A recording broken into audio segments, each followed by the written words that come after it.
the Hebrew writers are not writing what we would consider regular history, but they are writing a theological interpretation upon history. I'm going to make the argument that they are just like the beginning of Genesis. One of the purposes is to respond to the Babylonian ideas that are prevalent at the time.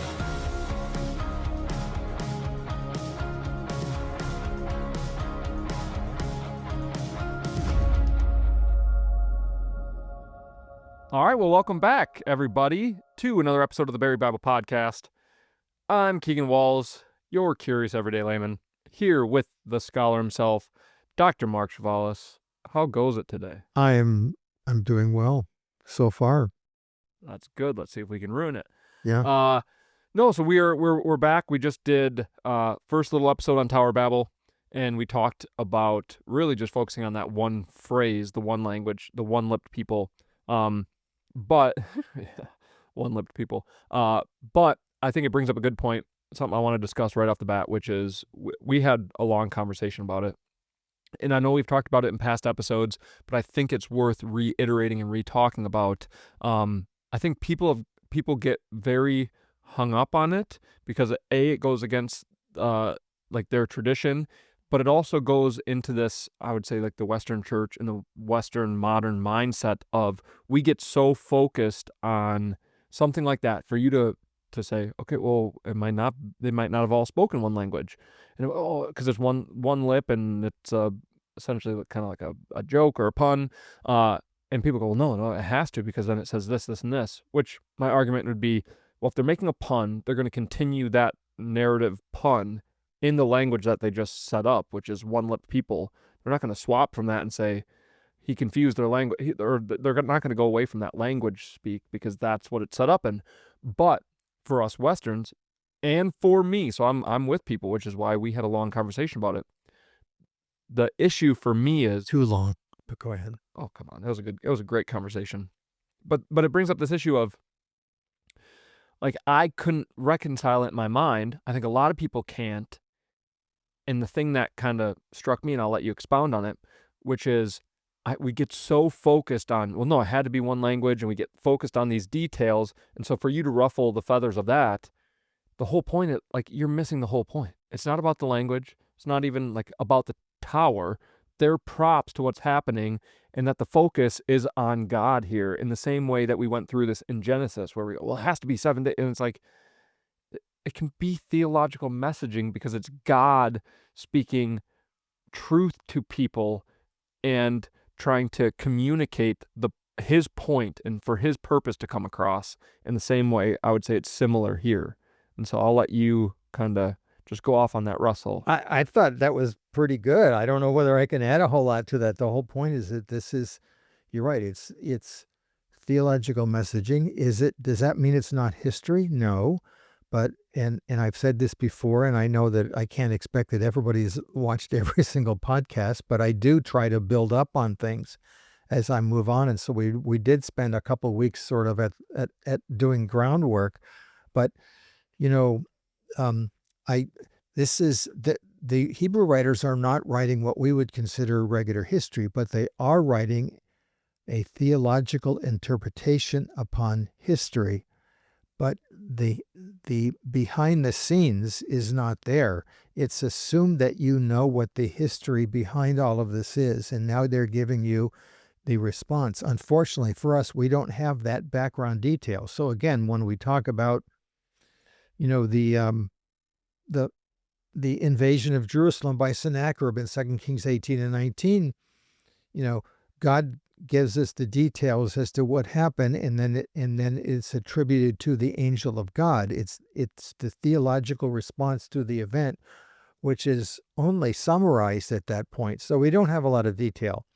We have 9 verses about something here. It's very, very small. There's a lot going on here, and I'm going to make the argument that they are just like the beginning of Genesis. One of the purposes is to respond to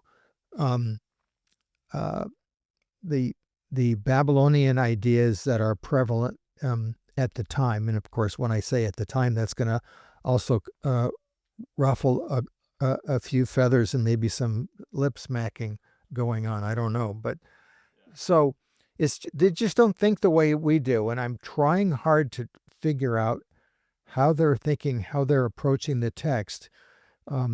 And if it's not the same as mine, then I better get on board to try to figure that out and understand it, rather than trying to forcibly manipulate my interpretation of the text to fit my preconceived notions.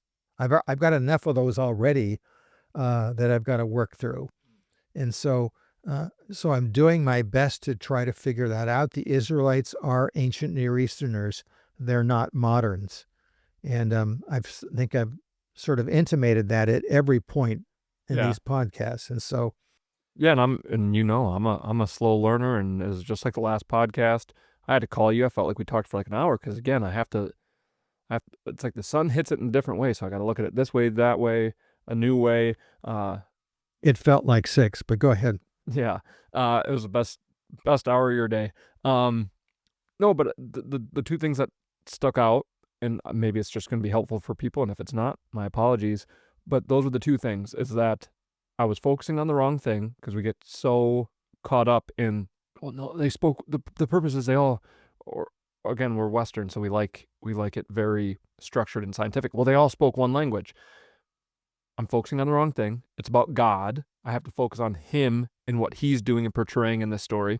But then your other thing was they are narrating or telling us a theological response about an event, so it's not discrediting the event, Yeah. but how that affects them in their present context of when this is being written. Yeah. And so it's basically them creating kind of a theology to an actual event.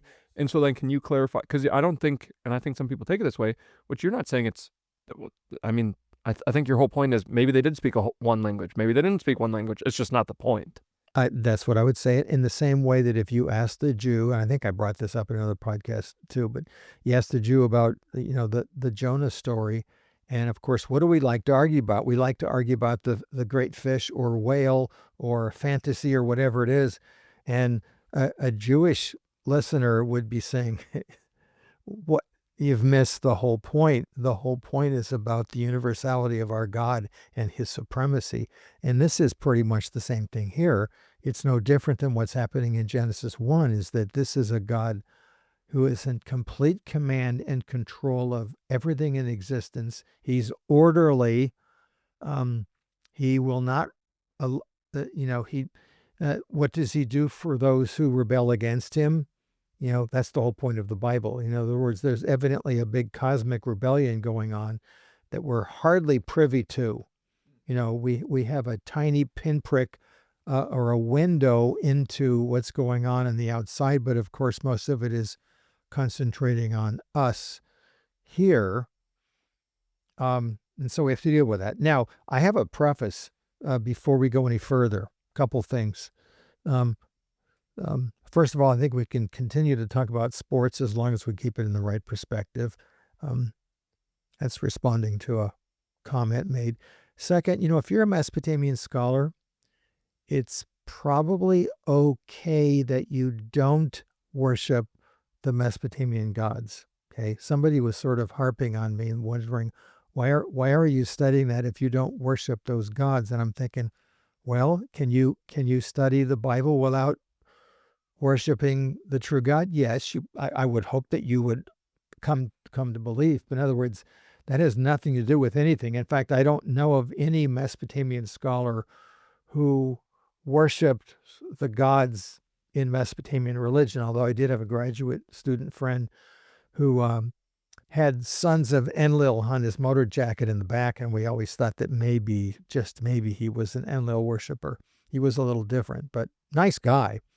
But so just think of it that way. And in terms of belief, because my approach is a little different, and some people have been struggling with my approach, I try to explain all that in the first couple of podcasts. But yes, I am a believer. I adhere to all the main tenets of Christendom. In the cross of Christ I glory, towering over the wrecks of time. All the light of sacred story gathers around His head sublime. I'm there that's more powerful than anything I study.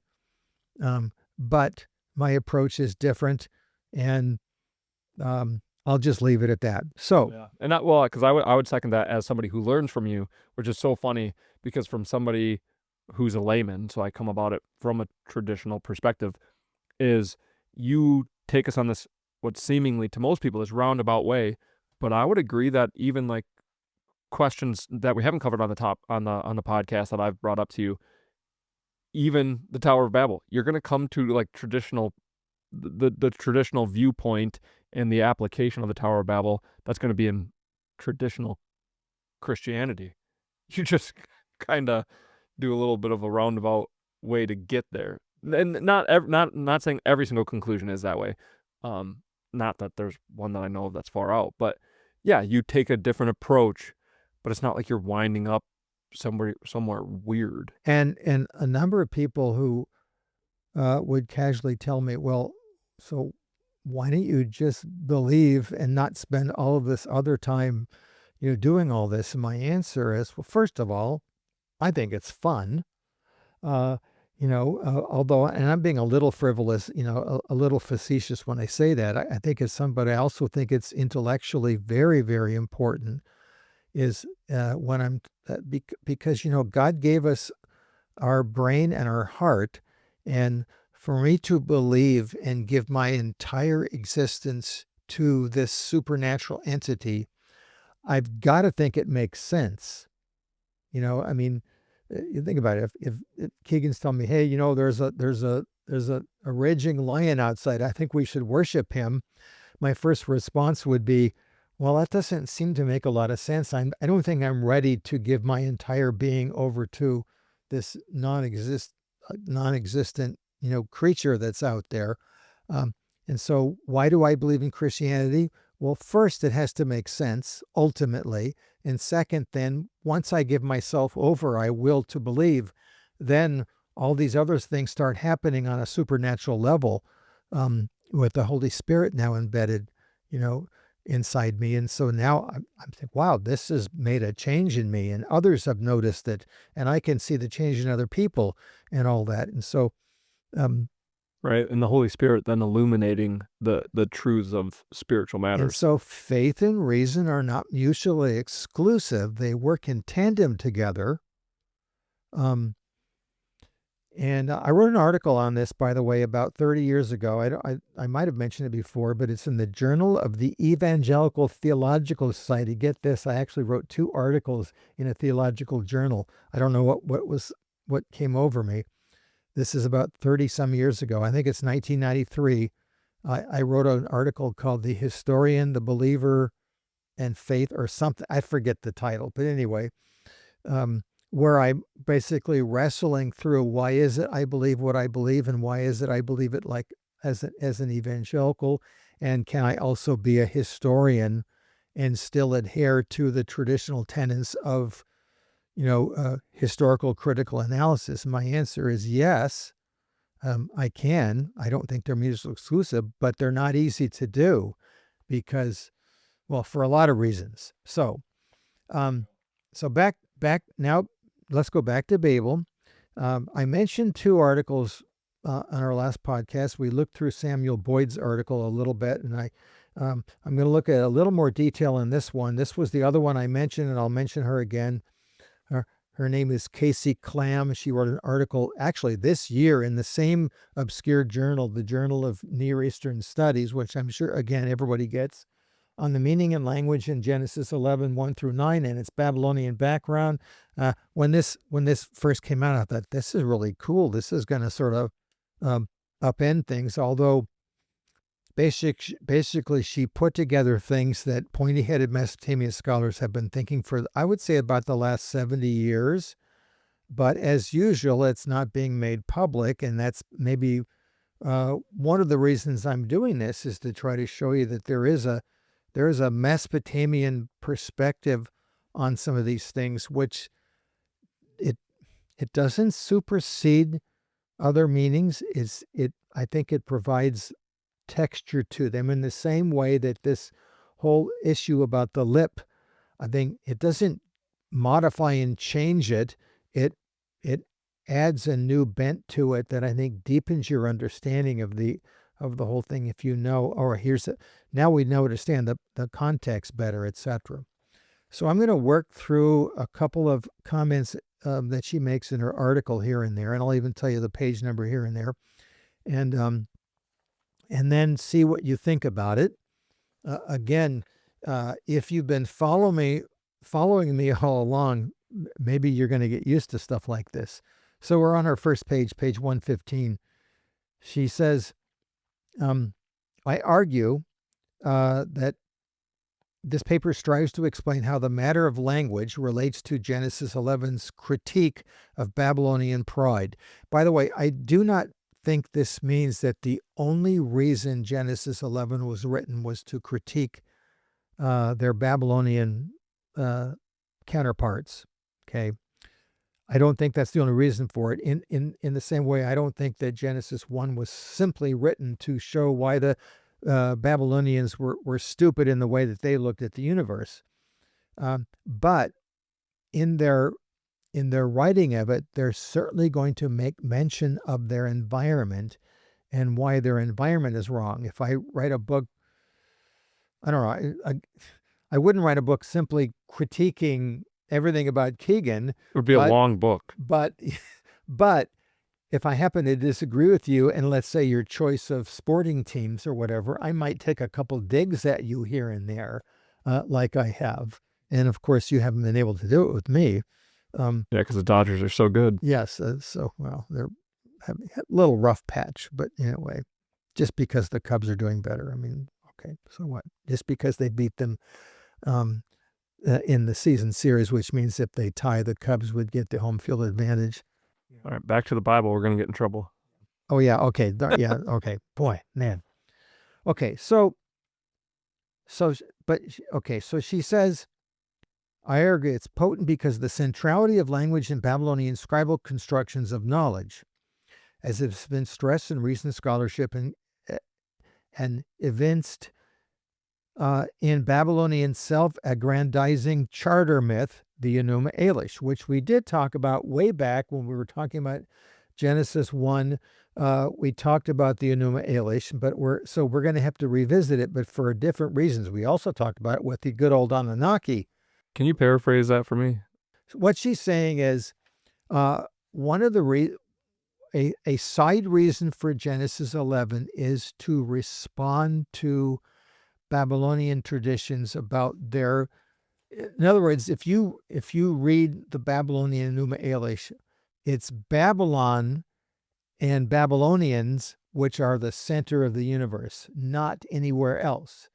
And so, in many respects, here are Jews, which I believe are captives at the final edition of this, and I'm going to talk about that too. And so Jewish captives are saying, actually, you guys got it wrong. It's our God. And even though we've been defeated, it's our God who's still supreme. He's judging us, and you're going to be judged also. And this is what God actually thinks about you. By the way, the story is not made up. I think they're taking a pre-existing tradition that's probably very ancient, and they're now putting it in their modern relevant context, which I believe the Bible does throughout. And again, when it says this in Genesis and elsewhere, until this day, we have to figure out what that day is. And I think it's quite a bit later than you might expect. So basically, those events happened. What does it actually mean for us today? Trying to explain from a theological perspective. Got it. And it really and because I look at it that way, my whole understanding of the distribution of the text and authorship and all that is different than the traditional way of looking at it, and it's probably because of my Mesopotamian background that I'm going to be talking more and more about that as we go on. I did a little bit a few episodes back, but I can't remember which one. So anyway, so she says that they're taking some digs at the Babylonian creation epic. And you're saying, well, where are they taking the digs and what for? So you've heard in Mesopotamia that they had the great temple towers, and of course this seems to be the great temple tower, the one in Babylon. And we actually have found at least portions of a temple tower. The term in Akkadian, which originally from Sumerian, but Akkadianized ziggurat. They certainly did exist, but they existed in a number of Mesopotamian cities. They might have been in all of them, as far as we can tell, at least major cities. And of course, the goal is to get closer to the heavenly realm, which of course would be sacred space. So you have a temple tower, and we're guessing there must have been a shrine at the top. The one that's best preserved is the one at Ur, which you've seen. That's usually one that's shown when you look at somebody. If you look up ziggurat, probably in Wikipedia, they'll probably show you the Ur temple tower, which is probably the one that Abraham would have known. Of course, that's a restoration. The original is gone. But there were lots of temple towers. The one at Babylon wasn't even necessarily the biggest one. So, but the name of the Babylonian ziggurat, they even had a name, is called the Etemenanki, which literally means the house of the foundation of heaven and earth, which basically, I suppose you could paraphrase and say, this is the house which is in the center of the universe. Okay, the center of the universe house is one way to paraphrase it, I suppose. And so that's what the Babylonians thought about themselves. And so, and I'm not sure whether the biblical writers are making reference to the actual physical building, or what one Mesopotamian scholar, E.A. Spicer, thought actually more than almost 70 years ago, is that they're probably referencing the ziggurat that is mentioned in the Enuma Elish. In other words, the cosmic ziggurat that we're going to be looking at. So thus Genesis, so this is back to K.C. Clem's article on page 116. Thus Genesis 11, critique of Babylon involves mockery of both its monumental architecture and its axial theology. Axial meaning centralized, located. And for us, it's the center of the universe. By the way, whenever the Bible talks about Israel, it's also the center of God's concern, so it's also the center of everything. But of course, I've already talked about that. That's sort of hard not to do. We've always thought until recently that the earth was the center of the universe because we didn't know any better. Israel, of course, saw the whole earth centered around themselves in Jerusalem. And so the fact that the Babylonians think that about themselves is not so shocking. It's that the Israelites are saying, no, you guys have got it all wrong. So, but now she goes even further, and this is one that's going to be a little uncomfortable for people. My argument proceeds by demonstrating that Genesis 11 shows considerable familiarity with Babylonian thought, or the thought of Babylonian scholars, specifically by comparing Genesis 11 with the Enuma Elish. I contend that the focus on language in Genesis 11 owes to the fact that language is foundational for the Babylonian scholarly conception of the world, as best and most forcibly illustrated in the Enuma Elish. And if you're wondering about Babylonian thought and you want a nice book on this, a really, really great book that came out about 10 years ago was by Mark Vandermeerup. I should have brought it down, but I forgot about it. I think he calls it Before Philosophy, which is a token honoring of a book by Henry Frankfurt, but it's something like that. But he really writes a really, really great book, a very thoughtful book on the Mesopotamian conception in their understanding of the universe and epistemology. That is the way of understanding of the nature of thinking. So she says, by incorporating and attempting to supplant previous textual traditions concerning the gods, humanity, and creation, the Enuma Elish seeks to secure Marduk's supremacy and present all-encompassing cosmology. And so why would a Judean be interested in the Enuma Elish? That's the question. My answer is, let's take a look at this for a minute. Let's talk about the Enuma Elish. I know I brought it up a month or two ago, and I'm sure you remember every detail, I can tell. Um, it's often popularly called the Babylonian creation epic, which is not exactly what it is, but it's their conception of how things came together. The earliest edition that we have physically is just after it's at the very beginning of the second millennium, and the earliest copy actually is an Assyrian copy, and the king of the gods in that one who wins all the battles is Ashur, not Marduk, and so which is sort of funny. There is no evidence that the creation epic was written down, centered around Babylon during the time of the old Babylonian period, which would be roughly Abraham's time, the time of Hammurabi. There's no evidence for it. It doesn't mean that it didn't exist back then, but Mesopotamian scholars, like most other scholars, if it's not there, we're not gonna go there yet until we actually find the concrete information for it. And I think that sometimes frustrates some of you, like, why aren't you going to the next step? And I said, well, because there is no step yet, and so I'm not willing to take that step until there's a step. Well, that was brilliant. Wow, I'm going to slap myself. So and the guess is that the earliest edition of the Enuma Elish is probably coming around 1200 BC, when Babylon had been defeated.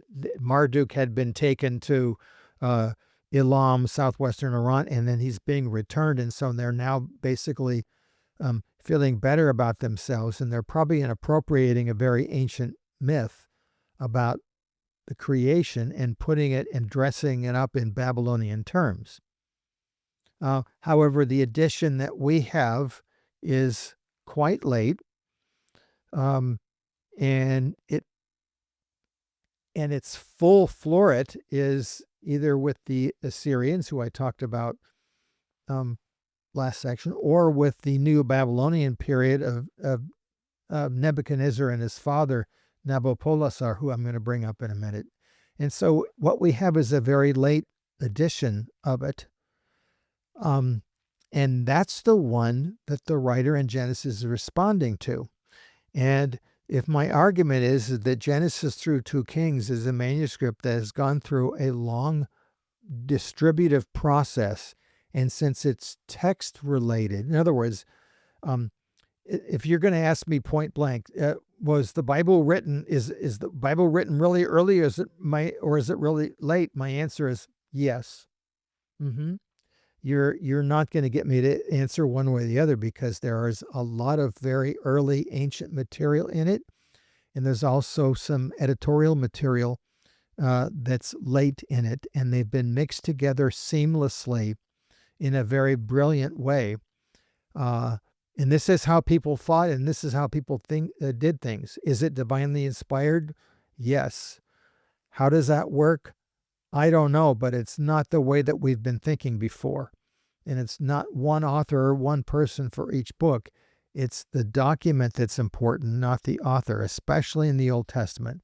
And I know I brought this up before. I'm going to bring it up again. The guy who really articulates this really, really good is this fellow David Davidge, in a book, How Isaiah Became an Author. And before he gets to Isaiah and looks at the three different editions of Isaiah, he talks about basically the rest of the Old Testament and how the New Testament is in a different world in terms of their conceptualization of authorship. So anyway, I'll bring him up again, and I'll maybe talk about this as we go on. So don't just try to bear with me if you can, because I really will plan to spend a episode on authorship at some point. So You've said that every time. I guess I'm doing it to convince myself that I'm gonna do it. Okay, so all right, so So the Enuma Elish, by the way, is well known. It's actually alluded to all the way down into the classical period. I mentioned this guy Berosus, who he doesn't address the Enuma Elish directly, but he is addressing Babylonian cosmogony, the creation of the gods and other things, and Marduk, etc. And he's living in the 3rd century BC, and he's doing it for a Greek audience. And even Greek sources talk about the fact that they've looked at this tradition, and so it evidently was a bestseller that was very well known. We think it was recited during a New Year's festival, and I'm guessing the Jewish captives at Babylon in the 6th century BC, who and again, who was sent to Babylon? It wasn't the poor; it was the intelligentsia. It was the upper and trades class, the people who would be of immediate benefit to Babylon. In other words, you weren't just sent there to be punished. You were sent there to participate in the great design of Babylonian world. It would be like, I don't know, it'd be like America saying, all right, we only want your best and brightest to come over to our country, the ones who are coming to our universities, the ones who we can train them, and then they're going to participate in our society. It's a terrible example, I know, but I'm trying to parse this out. This is what Babylon did. So they actually thought it was something that, why wouldn't you want to come to our land? It's the best land in the world. We just defeated you. Why are you so bothered by it? And we now know, because of a couple hundred texts, that Jewish captives were flourishing quite well economically, living in Babylon after the captivity. And no wonder they didn't want to come home when they were asked by Ezra and Nehemiah a century later that they were doing quite well, thank you. And then ones that did come home found out that they were living in a wasteland, and they were quite forlorn about it. And it was pretty obvious when they began building their temple, and it looked nothing like the first temple. And so they had a tremendous disappointment. We think of the second temple and being lavish, but that's really not until, as far as I can see, not until Herod, or at least something, or of his ilk. So let's move on. What's the deal here? What's Babylonian pride?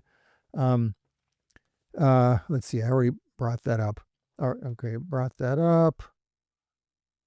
Now, let's start off by let's read the biblical text. I'm going to read a couple of verses again, provide context. We're back to Genesis 11. I know I'm going to read it again, but okay. The whole earth had one language and the same words, and I've already talked about that phrase. As they migrated from the east, they came upon a plain in the land of Shinar, and they dwelt there, and they said to one another, "Come, let us make bricks and burn them thoroughly." And they had brick for stone and bitumen for mortar. And you're thinking, well, that's sort of, I don't know about you, but I've always thought that was sort of random. Like, do I really give a rip? And it's like, I'm gonna build me a house, and I'm gonna tell you about the building materials. And if you're a builder, you're probably thinking, that's really cool. I'm glad to know we can talk shop or something. But for the most part, it's like, in fact, I think this is the only time that bricks are described, baked bricks, in the Bible, except when it's talking about the fact that the Israelites have to make them in Exodus 5 when they're slaves of Pharaoh. And so that's sort of weird. And then this thing about, well, they had brick for stone and bitumen for mortar. So what's going on there? It's almost as if there's something wrong with it. Like, because what we do over here in Israel is that we don't even use mud brick. We don't have to. We got enough stone around. And you know why they didn't use stone in southern Mesopotamia? Because they didn't have any. And me, as an archaeologist, it was a real pain. I remember talking with some of my colleagues who might have been excavating in Turkey or whatever, and they said, "Oh yeah, we're excavating," and it was easy to find a a wall because, you got dirt and all of a sudden you find stone. I said, well, that would be so easy for us, except in Mesopotamia, you know what a mud brick looks like after a couple thousand years? It looks like dirt. And so the difference between a mud brick and dirt is really one of texture and slight variation in color, and you have to have a trained eye to figure it out. And I finally figured it out, but it was a real pain. My workers were really good at it because they lived in it, but it wasn't a simple thing. But the point was, there's hardly any stone. They didn't use stone. They used bricks. They used baked bricks. And so the temple towers are made out of baked bricks. And this, of course, is why Mesopotamia did not survive well in the minds of people throughout the ages, is because their great monuments all collapsed. But in Egypt, of course, they're using brick, and so you've got these big stone monuments, which the Greeks called wheat cakes. Pyramids is that's the joke. But anyway, Stone. Egypt was using stone. They're using stone, and the pyramids look like pyramidos, the wheat cakes that the Greeks looked at, and so they called them big wheat cakes. Isn't that really cool? You can now, of course, really impress your friends and relatives with that information. And if you use it as a cocktail party, it probably will alienate you. I don't know. I don't think I've ever actually been to a cocktail party, but if I did, I probably wouldn't last long if I started giving my anecdotes out. So now, so first, I want to look at this whole issue of bricks. Bricks are really, really important if you're a king in Mesopotamia.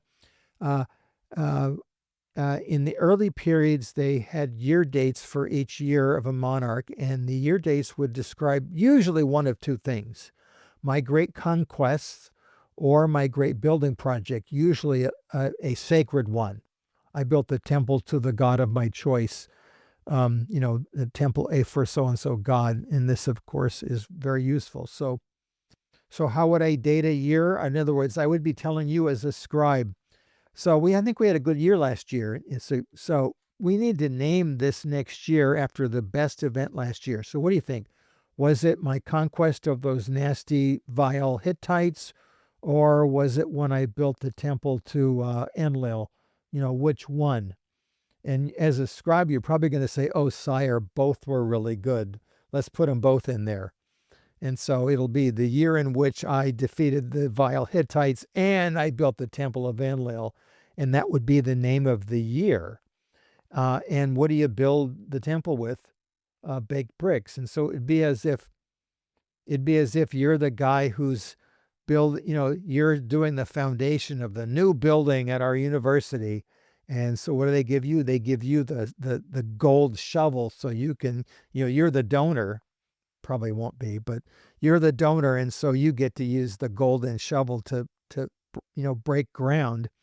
In Mesopotamia, you'd be the king who carries a basket of mud bricks on top of your head, showing that I'm the guy, I'm the founder of this. And so a good godly king is one who carries mud bricks around on his head. And so in some respects, this is maybe a slight dig at that. And it's not so much that building with bricks and bitumen is bad, it's that it's foreign. We don't do that stuff where we are. And so, so they, but it also might be taking a dig at it. In other words, if you want to know if these guys are foreign, they're really foreign. They don't, it would be like, I don't know, me making fun of your eating habits or whatever. You eat that stuff, or whatever. That's really weird. I wouldn't even touch that. Where we come from. Or I don't know. You eat dog. We don't eat. All right. Scratch that. Anyway, but you know what I'm saying is that no, that would be abhorrent to us in the West. No, we don't eat dog meat. Ugh.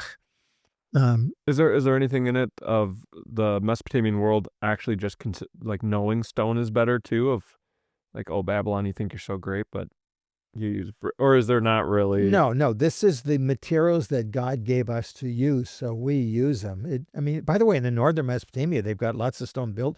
They have stone foundations for their buildings, but they'll still use mud brick. But there's not that much stone to go around, and But did so they? But in Mesopotamia, did they prefer stone? Like, this is better if you have it. I wouldn't say that. I would say that you're asking them to be sort of self-aware in a way that that they're not interested in being, at least not on paper or on clay. Clay is really important because that's what you write on, and it becomes sort of sacred, and that's what you use for your buildings that are sacred buildings. And so, what are you going to tell Ishtar next time she wants her building refurbished? Hey, Ishtar, guess what? We found some really cool stone. Would you like some stone? She probably would dash you to smithereens like, no, no. For the past couple thousand years, you've been using baked bricks and mud brick to make my building. That's what you use. And by the way, nobody's telling us that. At least I'm unaware of it. I'm going to guess there's probably some pointy-headed Mesopotamian scholar who has written an article on this, but I didn't think of it until you asked me. So thanks. But as far as I know, they're not looking at bricks as superior to stone because, like I said, up in the north, they will clearly use stone as the foundation of their buildings, but they'll still usually have mud brick above it. Where we worked up at Urkesh, we found stone foundations for some buildings, but the buildings were often still. So is it more the geographical area of sacred space of Babylon, thinks of the great city? Again, our God's the real God. Yeah. And so this is sacred space where the Israelites are, which they're but they're in Babylon, but I guess you would say like the home of Yahweh. Like, no, we use stone here. Like, so you guys, so it's less about like geographic, but more of like cosmic geography in a way of sacred space. Yes, but in the cosmic description of Babylon that we have in the Enuma Elish, which I'm going to get to in a minute, they clearly are using bricks. That's what you use in heaven. That's what you use on earth.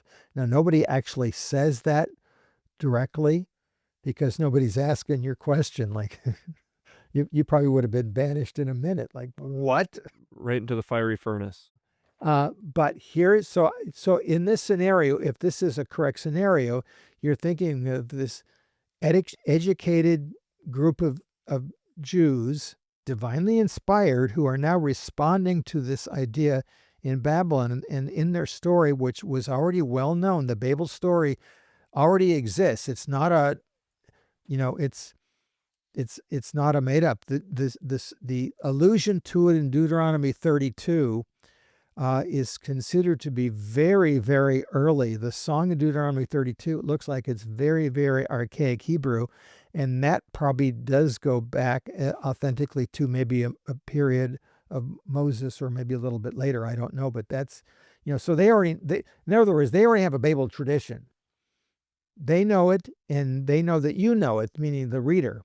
And so what is Genesis 11? It is the theological interpretation of the event that is well known.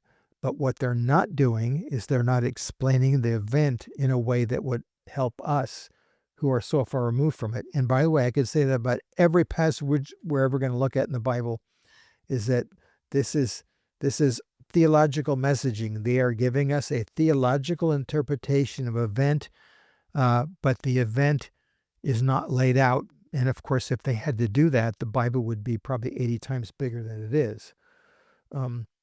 And we would like that. And of course, this is what I'm trying to reconstruct that as best I can to help me understand why they say the things that they say. Why are they worried about bricks, in verse 3? So let's now. So you're connecting the dots. You're not just making this stuff up.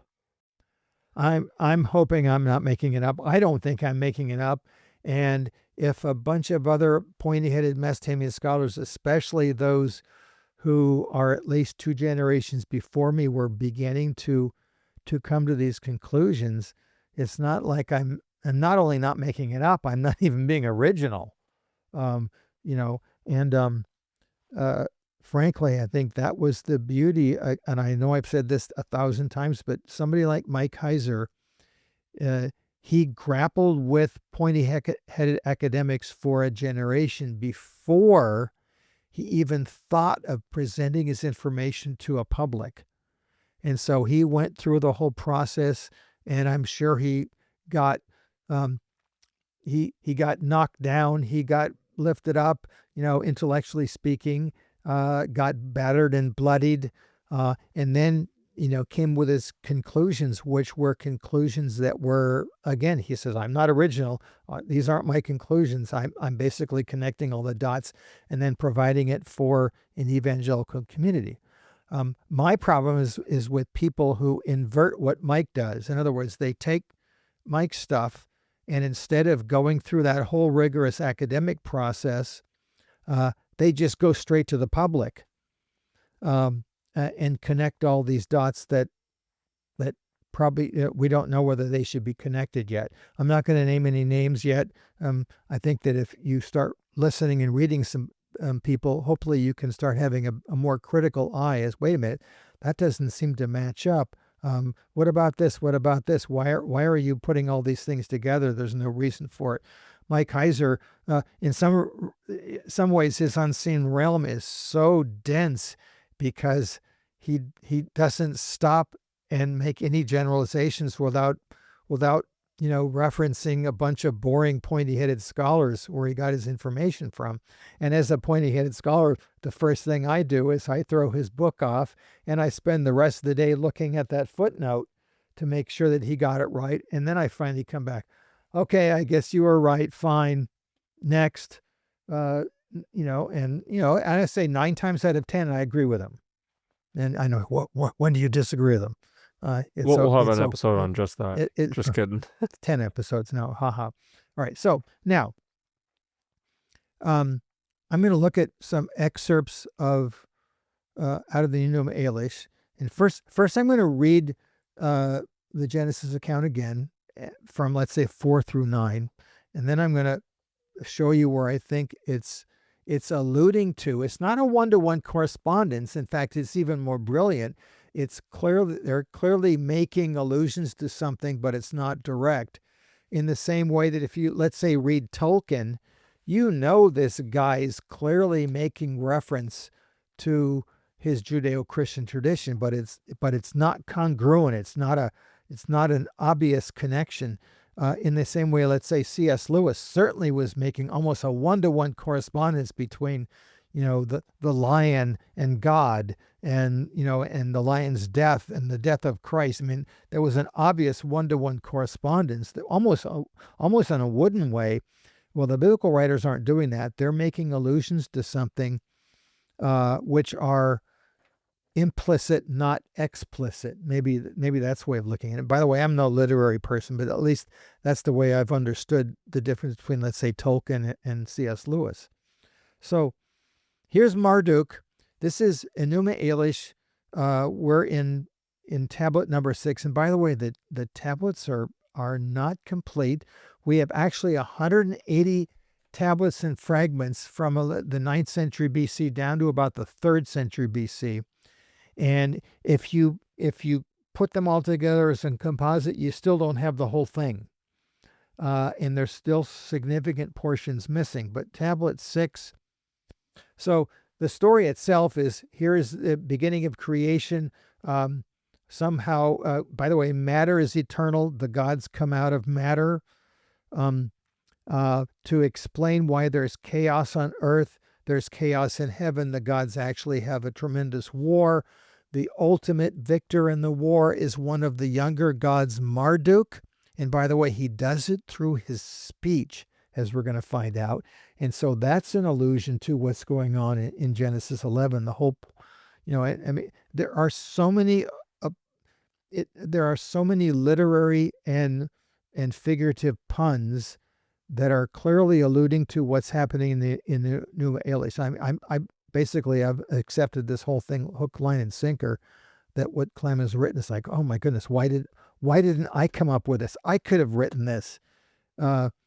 Everyone's going to ask chicken and egg, which one came first. Well, yeah, well, Yeah, she's a younger scholar, but I look at this and I said, man, you put all the you put it all together. No, I mean the Enuma Elish and the Genesis version. Everyone's gonna Oh, because that's the connection right there. Is God spoke everything into existence, and then that's gonna bring up there you questions go. of And so that's are another they thing. are they just it always comes down to the chicken and the egg. Are they just rebuking the Enuma Elish? Was the Bible written first and that understanding of Yahweh first? So the Enuma Elish copied, and I know you don't like when I say copied, or is it just they have a perverted version of the truth They of have a Yahweh? perverted version of truth, and one of the reasons for the biblical text is to respond to that, but it's not the reason. It's answering it correctly. Yes, but it's not the only reason why it's Like when we writing. comment back to somebody, like Yes. is that a bad analogy of they miss? No, because they we mi- try to be nice. No, No, but you know what I mean. Like you get misquoted or whatever, and then you Yes. respond back, and it's like, no, you took it and applied it this way. That's wrong. So the Enuma Elish could be correct in the way of God, now wrong God, for them. That the universe is created by speech, and it's like the Israelites are saying, yeah, it is created by speech, but not at all like you perverted it. You messed up. let me do it by comparison to something that happened in the Roman period with the Christians. Rome fell in 410. The Goths came, the Visigoths, and they destroyed the city. And it was like the end of the world.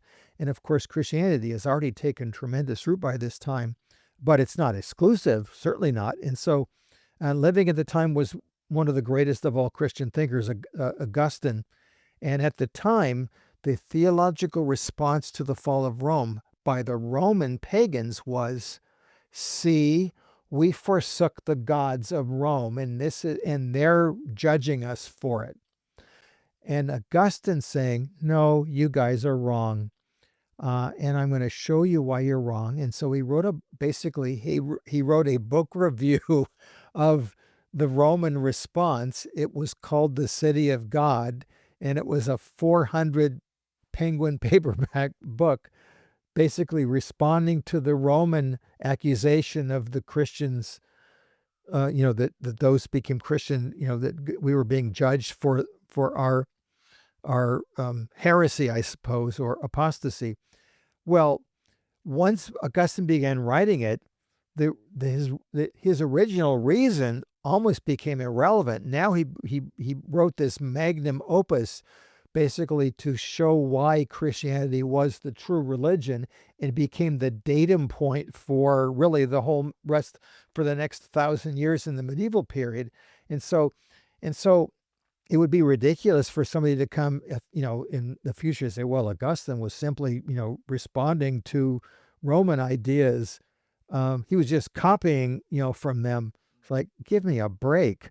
No, that actually, for my slow brain, that actually is a really good example. That helps. I just thought it up too, so it's going to have to be tweaked by somebody out there who's going to say, you got this, that makes and sense this because wrong. he's going to be responding and putting it in a context about a similar event and speaking their language because it's a response to it, but it's still putting it in speaking the actual truth of the event. And to put Genesis back in its context, Genesis 1 shows evidence, I think, of their knowledge of the Enuma Elish, which is very late. But Genesis 1 is a distributive text, which I think has much very, very ancient material to it, but it's now also written within this modern context. And so what's true? Is it early or is it late? My answer is yes. It's the same way Job is a very, very early text. It has very, very early language in it, but the context and the people groups that are being talked about are all very Iron Age. And so how does that work? How does that sound contradictory? It means that there is a distributive tradition of the text, and it's put in its immediate relevance in the first millennium. That doesn't sit well with us when we think of, individual authorship and singularity, and that the text had to be written at one point by one person, and that doesn't work. and we've been fighting a losing battle. And I think that, and by the way, I don't espouse the JEDP theory either. It doesn't work in any ancient Near Eastern context as far as I can tell. So anyway, now. Sorry for getting you Yes. off. I'm sure that won't be our last bunny trail, but sorry. Genesis 11:4. Come, let us build ourselves a city and a tower with its head in the heavens. And let us make a name for ourselves, lest we be scattered upon the face of the whole earth. And yeah, the term for name is the same word as Shem. It doesn't mean they're making a Shem. It means that that's a nice, pretty cool pun. Then it says, the Lord came down to see the city and the tower the humans had built. And yes, that shows that as much as they tried to get up really high, God still had to squint to look down. By the way, that's a figure of speech, and I know I remember the Mabel in the Tower of Babel story that I looked at. I forgot to bring it down here again, but one of my favorite ones is that God's talking to one of his angel associates, and the angel says, God, should we send a thunderbolt to destroy them? And God says, no, I'm really fond of the people of the earth. I would rather that you didn't do that, in a very British way. And then God's looking down and he says, so what's that extraordinary little pimple down there? And of course, it's the tower. And so, in other words, from God's perspective, it's like, what do you see when you're on an airplane? You look down and you see somebody's house. You're saying, man, that's really tiny down there. A bunch of ants are wandering about. And that's exactly the perspective. And so it doesn't mean that God can't see very well or he doesn't know what's going on. It's there for emphasis. God still has to come down to look at it. And the Lord said, look, they are one people and all of them have one language. And of course, he's now speaking the same thing that we had it's the same phrase that we just used in Genesis 1 that we looked at. Genesis 11 that we looked at. And this is only the beginning of what they'll do. Nothing they set out to do will be impossible for them. Come, let us go down and confuse their language. There's the word that's going to be the word that is the nickname for Babel, Balal, that they may not understand one another's speech. And of course, if they don't understand each other's words, they can't be of one lip any longer. They can't be united in purpose. So the Lord scattered them abroad from there and over the face of all the earth, and they ceased building the city. Therefore, the city is now called Babel, because that's where the Lord belaled the language of the earth. And from there, the Lord scattered them over the face of the earth. And so it's a teleology. In other words, the term Babylon, if you ask the Babylon, what does your name mean? Oh, it's the house of the gate of the gods. That's where it's the center of the universe, where heaven and earth come together. That's where everything comes together. And the Jewish thinker saying, oh, I thought it was Babel or Balal. I thought it was the house of confusion. And so they're making fun of it.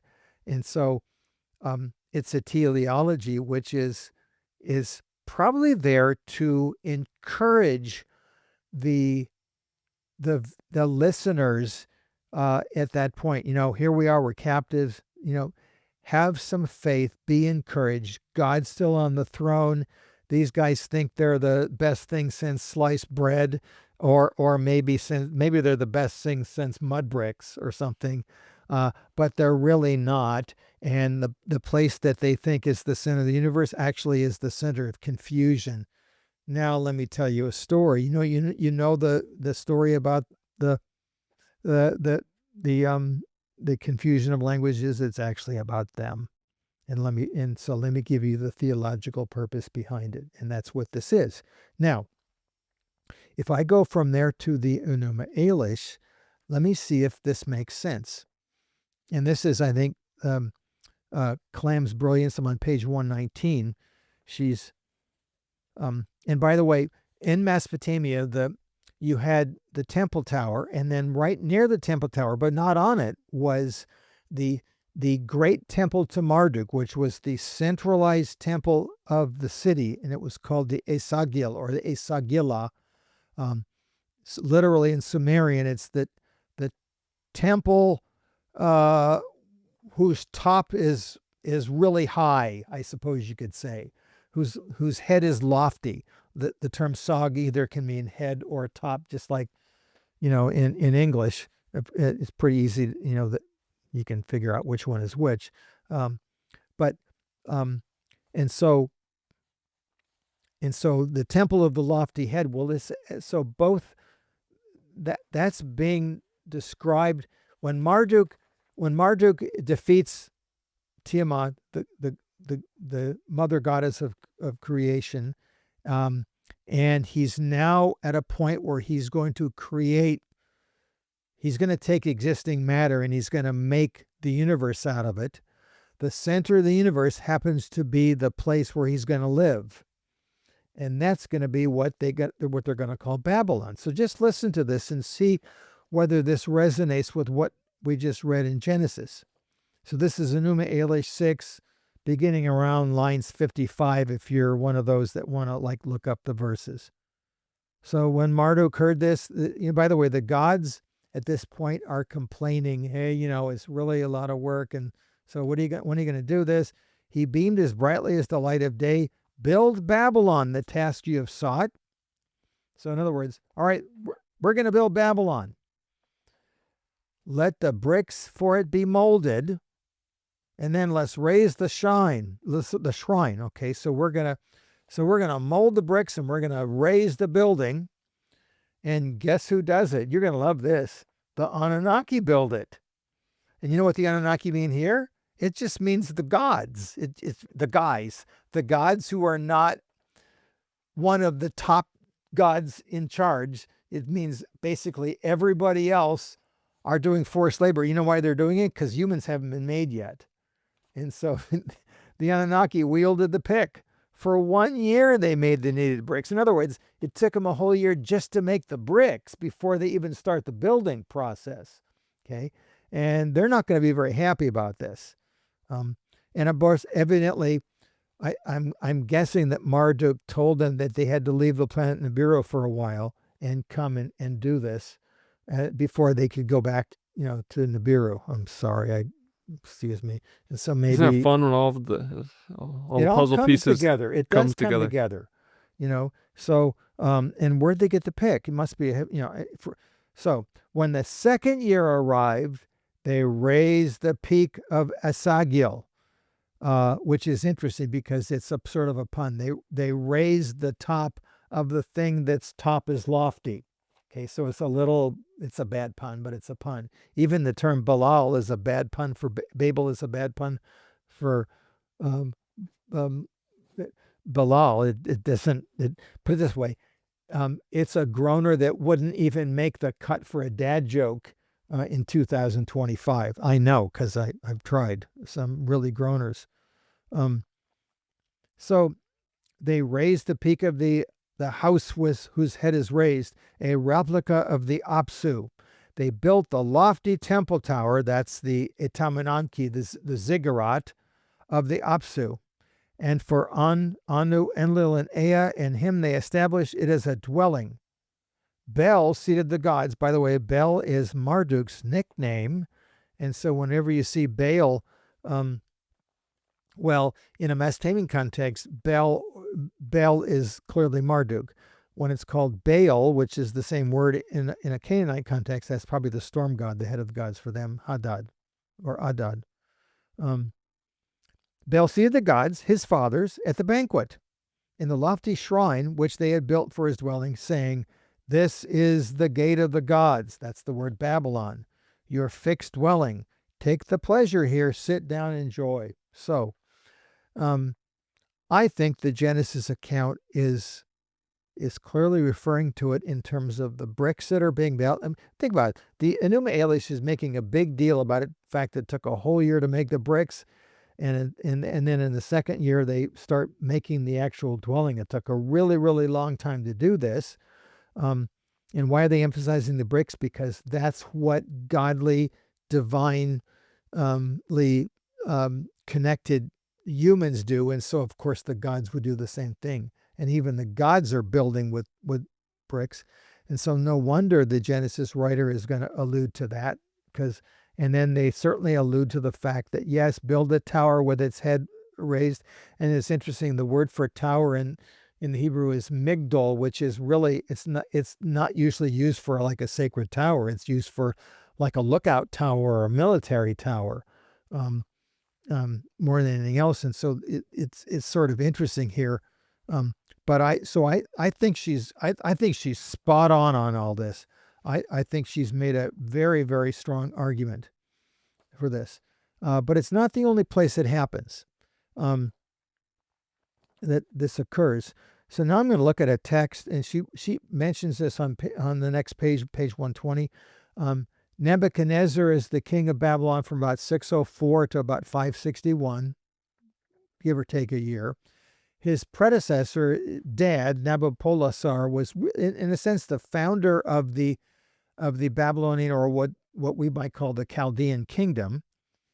And in one of his inscriptions, he's talking about the physical ziggurat itself, the Temenanki. He says, the Temenanki, the ziggurat of Babylon, which before my time had become very weak and had been allowed to collapse. And by the way, about 2 generations before Nabopolassar, he takes over in the 620s, early 620s, I guess, maybe 631. Anyway, we're not going to worry about the exact time. 50 years before that or so, or about 60 years before that, Sennacherib, king of Assyria, came down and destroyed Babylon. And evidently, he either ruined the tower or allowed it to be in disrepair. Because, if you use baked bricks, you got a lot of upkeep on a year-to-year basis. You get a big rain, you're going to have some problems and weathering, etc. And so, and of course, you can't use baked bricks on your roof. Think about it. That doesn't work very well. You got thatched roofs, and so you got a heavy rain. You got to rethatch your roof. We found that out because we lived in baked brick houses, and actually dried brick houses in Syria. And every time we had a big rain, somebody was up there fixing the roof.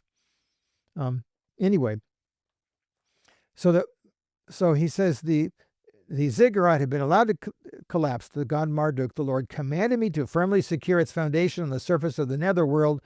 That means on the surface of the earth. By the way, the term, even in Hebrew, for earth can either mean the physical earth or the stuff that's under the earth, which is the netherworld. So it's the same word. In Mesopotamia, it's pretty much the same. And to have its head rival the heavens. And that's literally what it means, is to have its head, the heavens, to its, rivaling, I suppose you could say. I had them make mud bricks without number and mold baked bricks like countless drops of rain. And then I used bitumen to seal them and put them on. So in other words, even this guy, the earthly one, which of course is always, every temple that is built in the Near East, and I think this is probably pretty universal. If you're building a temple, it's reflecting something that's happening in heaven. Even the ancient, the medieval cathedrals, they're all pointing towards heaven, and then there's a cross that's they're pointing heavenward. And so this is sacred space where we're looking at right now. We sort of lost that understanding of things when we go into it, and I'm not saying that we shouldn't have a service in something that is a sanctuary and also a gym, but it reflects a different cultural apparatus, to say the very least. And yeah, I'm sort of old-fashioned, but I'm not against it anymore. I'm against tattoos. Read that one too. All right, so the head rivals the heavens here. And now, one last note I want to think of with her before we move on to something else is that, what about this speech issue? When Marduk is fighting against the evil goddess Tiamat, she's the mother from which everything came. Every animate entity that exists came from her. but Marduk is fighting basically his ancestral mother. Um, um, though they're using, by the way, to fight, they use spells and incantations, which I found utterly fascinating because it means that they know there's something above them. In other words, I'm using a spell against you, but the spell it didn't come from inside me. It's something out there, the operative forces of the universe. And so they're admitting that there's something outside them that holds the keys to the ultimate power of existence. And so I can defeat you if I'm better at those spells and incantations. And I'm better when I'm using my speech. And when they're talking about this and with Tiamat, guess what they're talking about with her when she's losing? It's because her lips don't work right. And by the way, it's a cognate to the Hebrew word that is used in Genesis 11, which might be the reason that they're using the term one lip. I don't know whether the term one lip was a common phrase in biblical Hebrew, because it's only used 3 times in the entire Bible, twice in Genesis 11 and that one passage in Zephaniah that I looked at. So it doesn't exactly tell me it's normative. Hey, you guys all speak with the same lip, and so we really don't know what normative is, because all we've got is this text. I know that sounds sort of weird. So when they're fighting, Marduk, you're going to love this. Marduk scatters her confuses her. He scatters her thoughts and her achievements, etc. And it looks like that's also a pun to the scattering and dispersion of peoples and the lip. And so, by the way, you know how he finally defeats her? He takes a spell and he uses the wind to send the spell towards her, the great wind. And Tiamat opens her mouth because she's going to and basically swallow the spell and the wind, but the wind is so great that she can't close her lips on it. And so, and since she can't close her mouth the whole way, I got too much in my mouth. I don't know, was she playing Fluffy Bunny or whatever? That's, or something. She just can't close her mouth. That's when Marduk takes the arrow and shoots her, and basically pops, he kills her with the arrow. And it also says that she's confused and she goes basically against all reason. And he, with his lips, he speaks truth. With her lips, she can only lie. And so ultimately, the victory is done through the speech.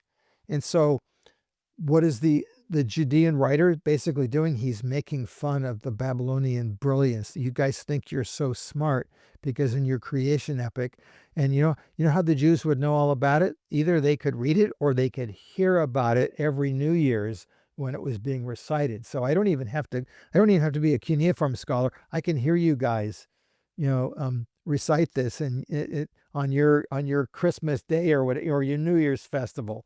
And at least this is, I'm trying to sort of popularize and summarize, what she's arguing here.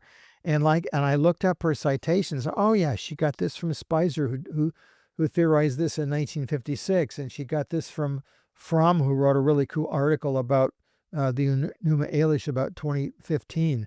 And so she's basically putting all this together. And so, in fact, I'll read this last sentence here. I'm on page 123. Though Marduk is armed with impressive weaponry, and this is Enuma Elish Tablet 4, the battle is largely fought with words, specifically incantations and spell that the gods hold in their lips. And the Akkadian word is shapta.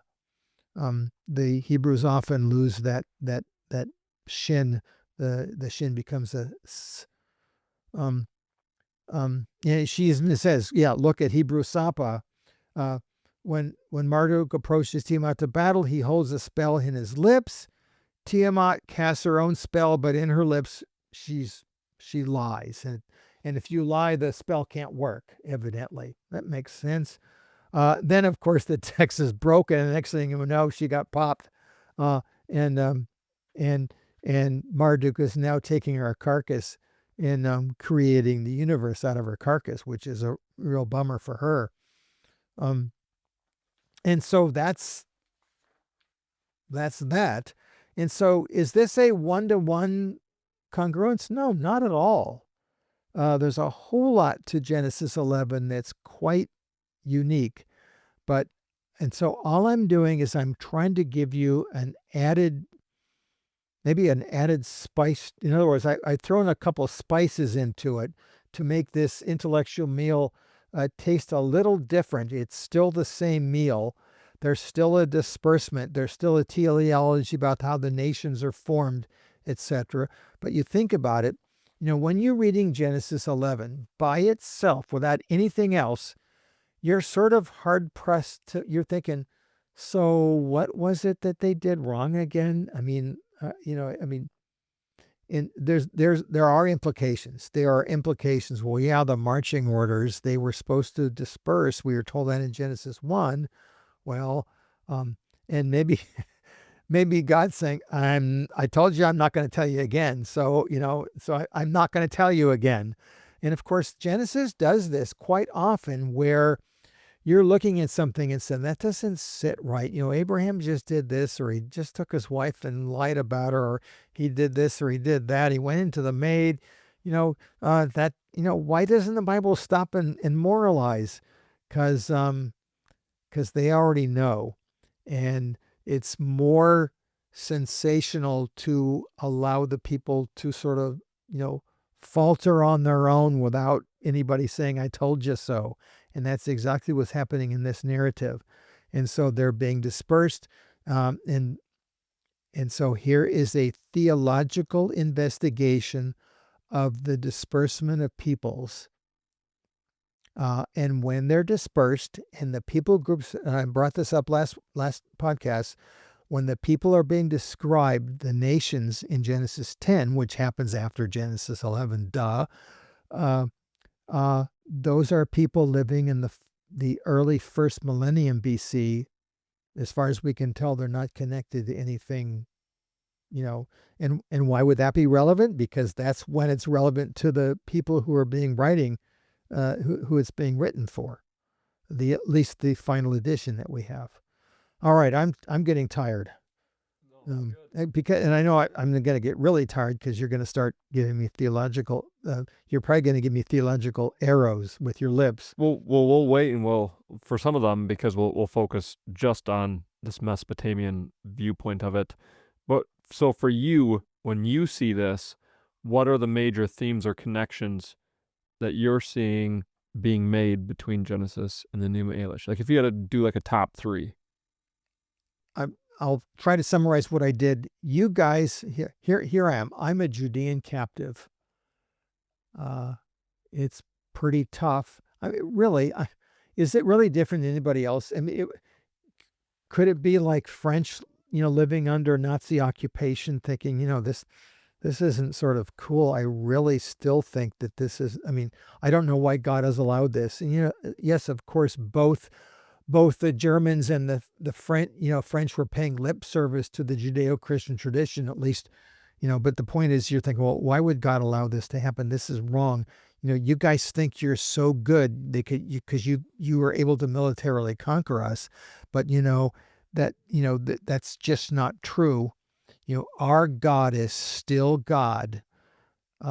In fact, that's the whole reason for Genesis through 2 Kings this is, in a sense, they're going through their own theodicy. A theodicy is basically a crisis of faith that, and anybody would go through this. The whole world collapsed. Everything has been unturned. Think of it happens.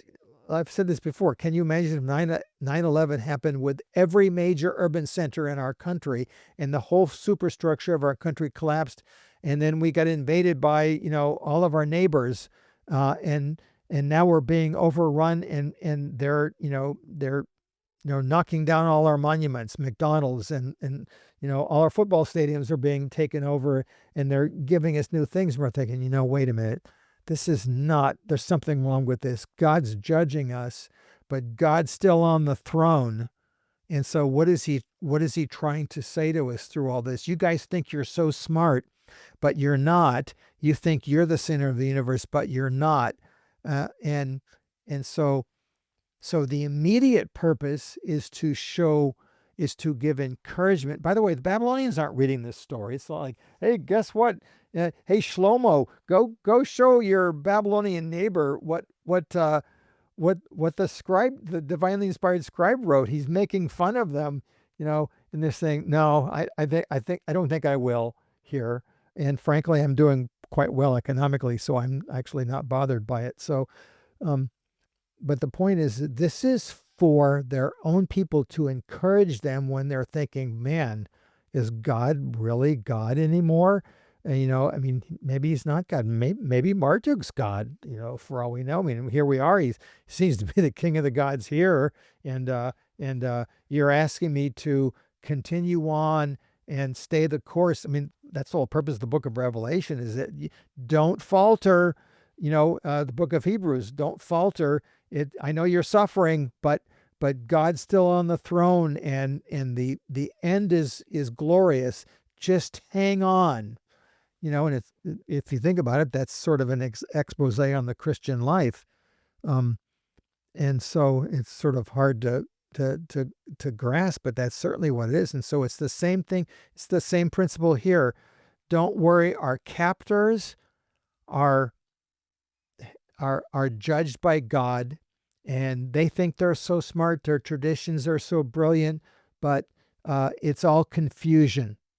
And it's probably no different, like I said before, than Tertullian looking at pagan Rome when he converted to Christianity and said, you guys are ethically, morally, intellectually, physically bankrupt in every way. God, even though that you guys are running the world, the God of the Christians, even though he was taken by you as a criminal and put on a shameful tree and crucified him, that he's going to come and take deed to this planet and run the universe, not you. And I think the principle is the same here. So essentially, the Babylonians thinking they have all this wisdom, they're so mighty. It's like the Bible's version of the wisdom of the world is foolishness. Yes. But the truth of Christ and Christianity seems foolish to the world, but it's wisdom. God would also say, okay, you want to actually have wisdom? Well, fear of God. Yeah, exactly is the beginning right. of wisdom. Yeah. Not this other stuff. You can do all this study, but at the point is the fear of God. And by the way, this is my ideal. I don't think I always get there, but because sometimes I stay in the weeds and forget about the first part. But if all my study and research is not founded upon fear of God first, then I'm doing something wrong.